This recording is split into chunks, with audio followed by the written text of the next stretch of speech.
Please join me for Ask the Good Doctor, live today and every Wednesday at 1 p.m. Eastern Standard Time, 12 noon Central Standard Time, and 10 a.m. Pacific Standard Time. Bring your questions. Hello, I'm Dr. LaJoyce Brookshire, and welcome to Ask the Good Doctor.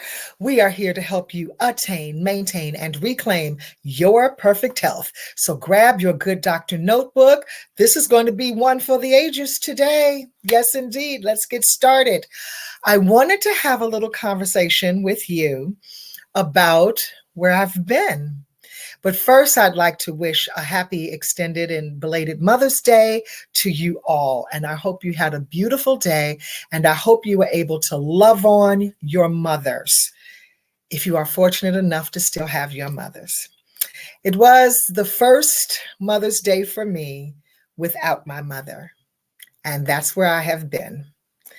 My mother died on April 7th in hospice. And on March 22nd, she, through a blood clot had formed and went to her brain. And she had a brain bleed and a stroke, which led her to ICU, which led her to hospice. And it was really a trying time. I thank God for my team, for IW and Chris stepping in to keep you all informed with the She Said That episodes. I hope you've enjoyed them. We were running them anyway, which is interesting, but they kept them going while I wasn't going. All I did was tend to my mother. And if you all click back a few episodes, I think it was in November, when I came to you and talked about how important my mother was to me and my mother is to me. And in that episode, I talk about how I gave up my comforts so that my mother could have this very room. And it's where I had my office set up initially, but I moved out of it to let my mother have the room so she could come and live with us. And I moved to the freezing basement, if you remember that. If you don't, click back. But I talk a lot about why it was important for me to do that, for my mother to have her own space in my home so she could feel comfortable here and not feel as if she was a burden. She felt welcome here every minute that she was here for the 6 months that we had her. And I'm going to tell you, it brought me such great joy. I'm going to try not to cry through this. It brought me such great joy to have her with me. It brought me more joy for her to tell me in honesty that she didn't feel like she could live alone anymore. And I had started to see some declines. And I was jumping in and out of Chicago more than usual. In fact, last year I flew to Chicago 10 times, and it was a lot. And I drove equally as many times. But my mother needed care and wasn't ready to relinquish her independence. And she says, I'm bossy as hell, quote unquote. You bossy as hell. Why don't you boss them people who want you to be their doctor? I didn't ask you nothing. That's what she always say. I ain't ask you. But and it takes one to know one, because my mother was very bossy. She was a school teacher for 33 years. And teachers are bossy. So yes, she's Miss Bossy Boots. And so I guess I got it honest. But she came to live with us, and it was just great. She's just a barrel of laughs all of the time. She is filled with great joy. She can look out of the window and say, "Oh my gosh, I count 10 deer laying in your yard. Oh my gosh, the man across the way is feeding the deer. Look at the moon. Look at the sunset. Oh my gosh," just that joy. She has joy about so many things. That childlike effervescence, she never lost that. And it was contagious. She, "Come here, come here, come here. Come look at this. Come look at this." And you can't help but come and look at it because she, "Oh my gosh." And that's the way it was. And I will tell you that exactly how she lived is how she died. When hospice called at 3:45 in the morning to say she was gone, and we got there, and she had a smile on her face, like, and it was the same look that she has when she's talking about the sunset, the sunrise, the deer, the bear, the snowfall, a waterfall. This is the exact same look she had on her face. It was a smile. And I asked the nurses, "Did you all fix her face like that?"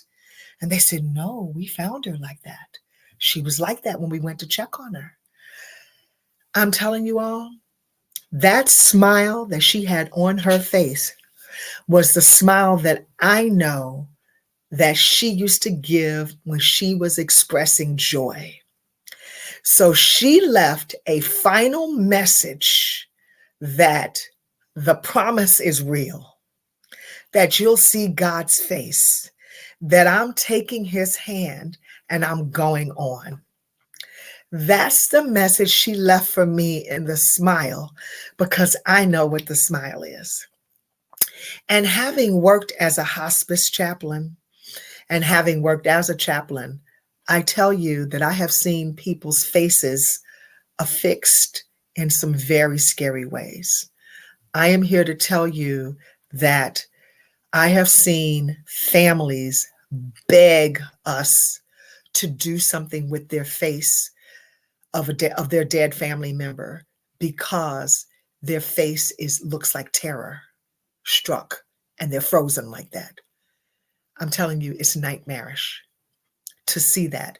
And I have some of those images indelibly imprinted in my mind. I do. It's not something you can forget. But what I saw on my mama's face was contrary to that, the polar opposite. She left that message. LaJoyce, the promise is real. Heaven is real. So I look at that. I say that to you to say that, and I'm not trying to step on your beliefs or disbeliefs. I'm just sharing with you my personal experience. This is my personal experience. You take it whatever way you want. I'm just saying. I need to sit down for a little bit and I need to take some time off. Mother's Day was exceptionally hard. And I stayed in my pajamas all day, which is a good thing. I stayed in my pajamas. My husband served me a champagne breakfast in bed, which was great. And then at about 5:30, I felt like eating and he wanted to go out. And I said, "No, I think I feel like cooking something." So I did. Pan roasted some Brussels sprouts, by the way, with some balsamic vinegar, made nice and crispy. Ooh-wee. And that's a labor unto itself. Okay. If you ever chop up those Brussels sprouts, you know what that's like. But I just laid in the bed and I let the feelings come on Mother's Day. I tackled each one of them one by one. Whatever feeling I was feeling, whatever I was remembering, whatever I needed to emote, I did it. And I shared with my husband that I just had to lay there and take it because it was good for my healing, the healing that I am continuing to embark upon. It was good for my processing. It was really good for me to manage and to tap in to what I'm thinking, what I was feeling, what I'm doing, and how I'm moving on without my mother. I'm blessed to have had those 60 years with her, almost 60, but My birthday in September will be my first birthday without my mother. And I've already had my Easter without her, my Good Friday without her. In fact, Chris, show the flyer about her service. We actually buried her on Good Friday. There she is in all of her splendor, in a photo at her surprise birthday party that I gave her. And that's Miss Thing, honey. She is a snazzy. Put up that other picture. She's some snazzy dresser, honey. Always the belle of the ball, decked to the nines, smelling good, looking good. And she always said, if you look good, you feel good. And if you feel good, you do good. Thank you, Chris. So when I heard Nick Cannon say that all the time on his show, I said, that is absolutely right. When you look good, you feel good. When you feel good, you do good. And my mom used to always add, and you smell good too. Yes, nothing wrong with smelling good too. Like I said, she taught for 33 years. And as a teacher, the teachers get close to you. Teachers get close. Now they're not getting so close. I'm Zooming with my students. And the one thing they always say, oh, you smell so good, Miss Hunter. You smell so good. She would spray a cotton ball and drop it in her bra so that the smell would linger all day. And then if she had the lotion, she'd put the lotion, she'd spray the cologne, she'd put the powder, she'd layer it up. She said, you have to layer. You have to layer. That's some mommy wisdom. And she would just layer up. And so all of her students remember her for smelling good. That's a great remembrance to have. And she does smell good. And I'm sitting in her room now and she smelled good. Her smell still lingers here.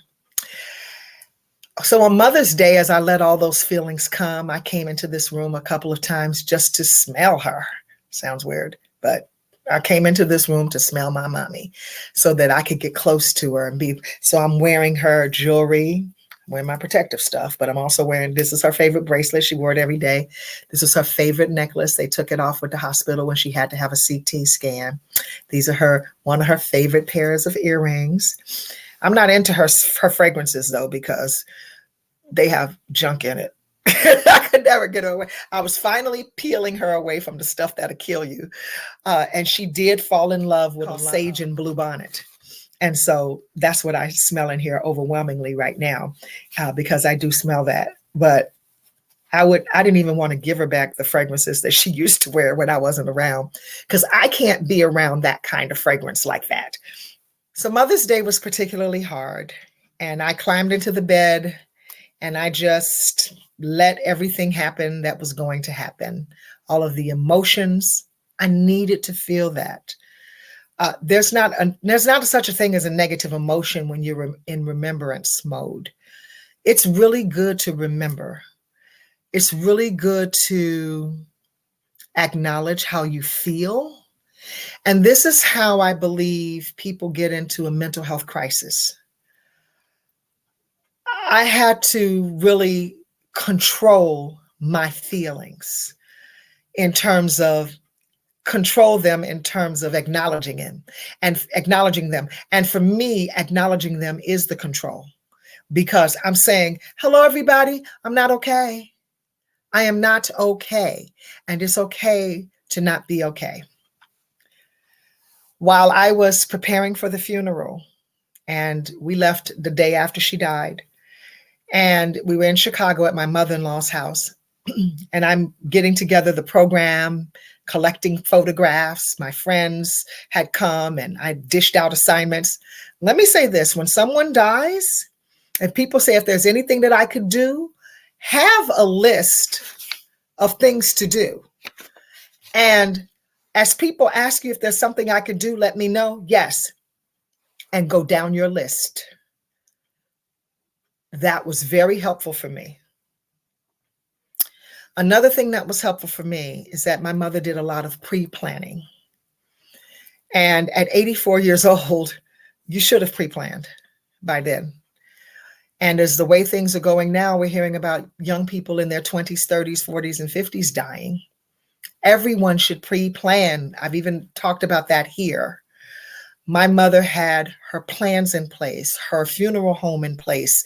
If she died away from home, home being Chicago and being here with me, she had an insurance policy in place to take her there. It's so important. It's called it's called travel insurance for death policy through the Dignity Funeral Homes. Look it up. So worth it. And so a lot of that burden was taken off of me, but I did have the task of putting together her program. Thanks be to Chris, lovely Harry, putting things together for her program, but I had to put all the components together because I have all the information. And there was this flurry of activity at my mother-in-law's house that all of a sudden I felt the weight of everything, the burden of it all, the missing my mother, all of this business that needed to be handled. And I felt all of this at once. And I flipped from the screen where I was doing the program I started looking for resorts in Jamaica. I sure did, because I knew I was going to crack. I was cranky. I was bitchy. I was grieving. I was crying all of the time. And, people want to ask you about every tear. I'm just crying. I'm just crying. Can I cry? I don't have to have a reason. I'm crying and it's okay. You know what happened. So that's what happened. That's why I'm crying. And in that moment, my daughter's always on my case to clear out my notifications on my phone. You let your notifications.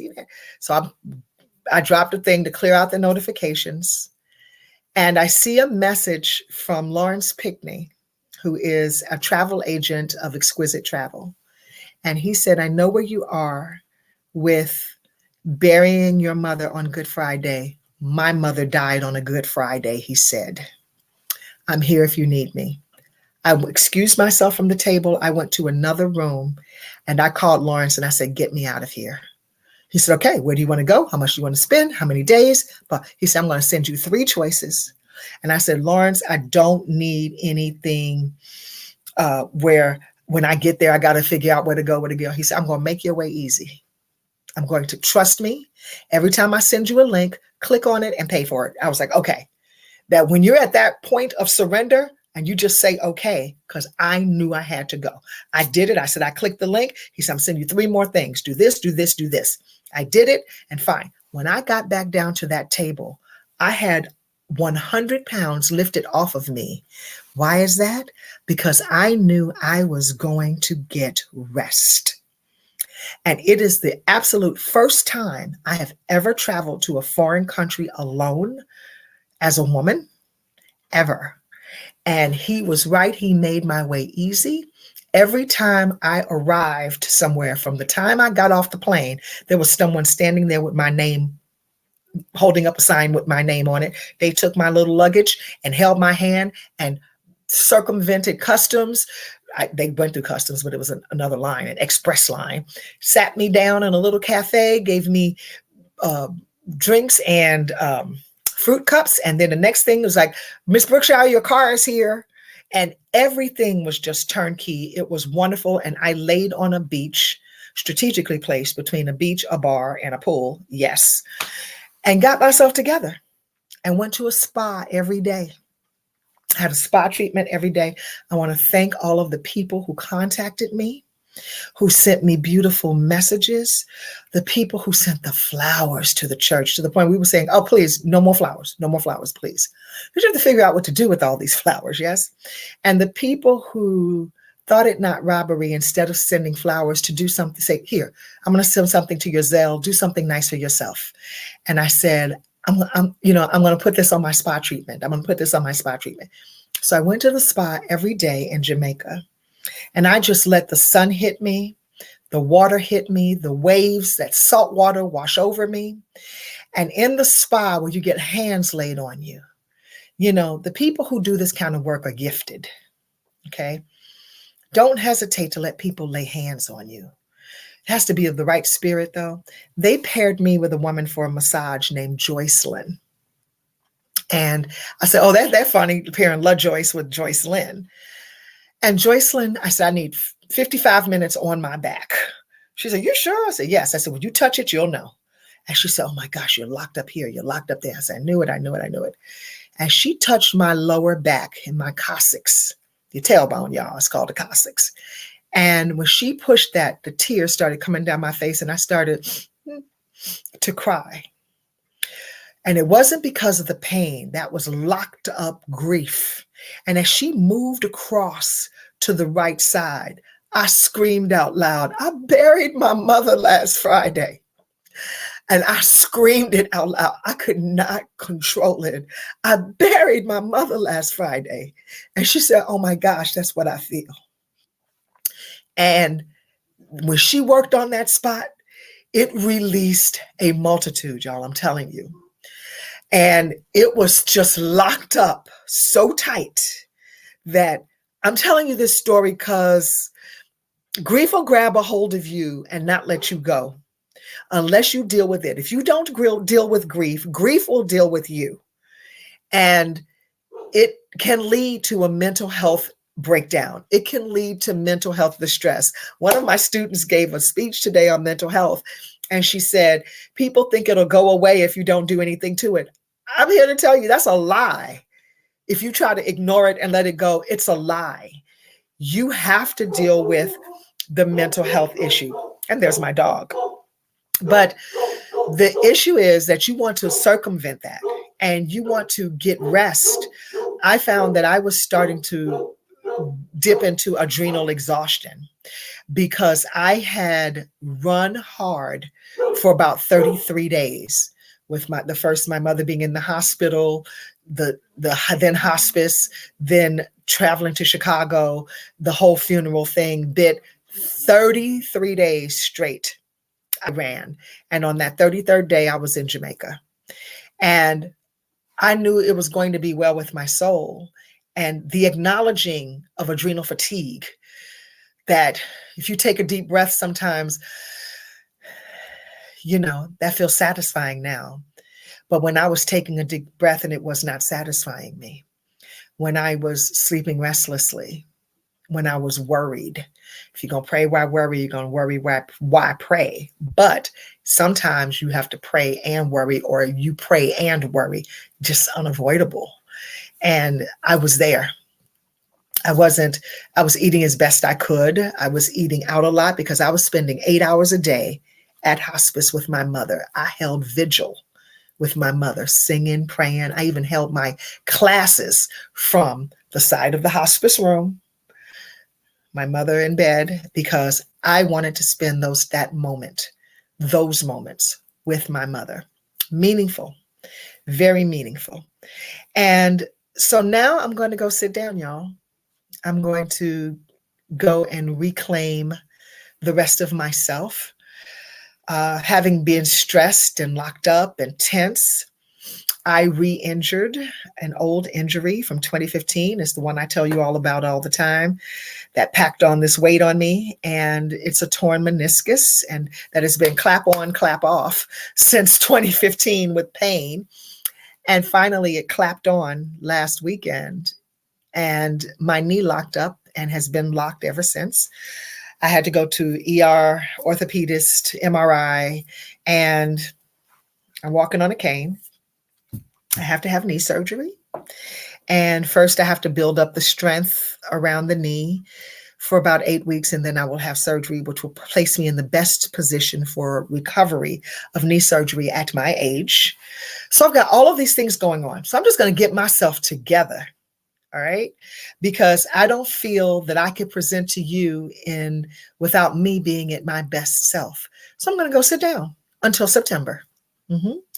And what I'm going to do with my summer is I've started a detox program, a detox plan. I'm going to repair myself, detoxing every organ, just like if you were a patient coming to me. I am going to be taking patients in my office and doing patients by phone, but I'm not going to be coming to you in this platform. We got too much to worry about. Do I look all right? Is my hair all right? Is the lighting okay? Is my banner up? That's why I do none of that today. Okay. That's it. I don't feel like it. I'm just going to be honest with you. I don't feel like it. So I'm going to sit myself down. When we come back, we're going to be retooled and revamped, and we'll have some new things for you. And hopefully you'll find it exciting. I'll have some announcements to make about a new platform that I will be engaged with. where you can also see me and see Ask the Good Doctor in its glory and not in one of my rooms in my house or my basement.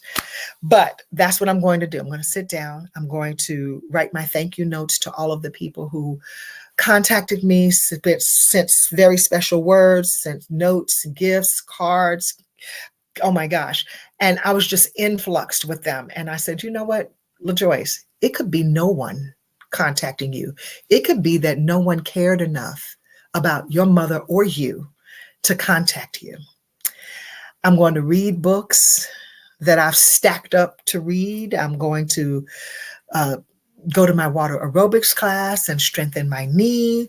I'm going to take my adrenal supports in mass, and I'm going to take care of myself and get better, because right now I'm just okay. I'm on the mend, but I'm not there yet. And I have to be back, because I know what it is when I feel when I'm at 100. And that is the 100% Dr. LaJoyce Brookshire that I can bring to you to help you attain, maintain, and reclaim your perfect health. And I'm going to reclaim mine. So there are a lot of videos here that you probably need to catch up on, some things that you probably have not seen. I'm going to encourage you to get on a wellness journey, get your things ready for death for you and your family. It happens, and it's happening. Statistics now show that death is occurring 200% more on national average than it has been in any recent years since COVID. I will reserve my comments for my new platform. And I just want you to stay well. I want you to have a safe summer and an enjoyable summer. Use this opportunity to get outside, get vitamin D, stay hydrated, do all of the things we've been teaching here all of along. And I want to thank my incredible team. IW supervising producer, what would I do without you? He fusses at me all the time, but it's good fussing. Christopher Green jumped in his car with his dad, who officiated my mother's funeral, because we're lifelong friends. And they came to Chicago from Indianapolis, and Christopher handled just what he does, pushes all the right buttons for the Zoom people. And I want to thank my announcers, DJ Indy and Chris Brown. I want to thank all of you for continuing to be of support and for following me here. And remember to let your eyes shine, cut back on the wine, get good food fast, and go easy on the greasy. Until next time, I'm Dr. LaJoyce Brookshire, here to help you attain and maintain your perfect health. I'll see you in September. God bless you.